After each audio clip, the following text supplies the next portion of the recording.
Hello guys, তো সবাইকে শুভরাত্রি জানাতে চলে এসেছি। আর এখন আমি কি খাচ্ছি বলো তো?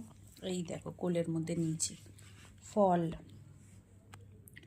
এটা হচ্ছে বাইরের ফল, নামটা জানতাম কিন্তু এখন মনে পড়ছে না নামটা।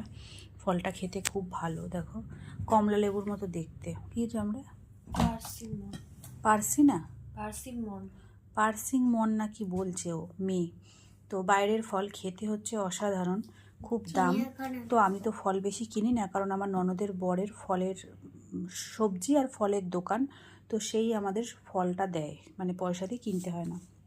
তো এই ফলটা খেতে কিন্তু খুব সুন্দর, অরেঞ্জ কালারের, শক্ত ডাসা হয়, এরকম এরকম আওয়াজ হয়। তো এই যে, তো এই খিদেও পেয়েছে আর ভালো লাগছে না, তাই খেলাম। ভাত খাবো, অল্প খাবো ভাত, মাছের ঝোল আছে, ভাতও বসিয়েছি। তো আর রয়েছে এখানে কালো আঙুর। আর যেটা রয়েছে সেটা হলো, এই দেখো দাঁড়াও, এই যে আতা, এই দেখো আতা রয়েছে। আতা খেতেও ভালো লাগে। তো চলো, সবাইকে ফল খেতে খেতে শুভরাত্রি জানিয়ে দিলাম। রাত্রিবেলা এত রাতে ফল খাওয়া ঠিক না, জানো তো, বিশেষ করে ঠান্ডা লাগে শুনেছি, তা আমি খেলাম, আমার আবার ঠান্ডা। 12:15 বাজে, বরমাসে আস্তে আস্তে প্রায় 12:30। তখন যদি অল্প দুটো ভাত খাবো।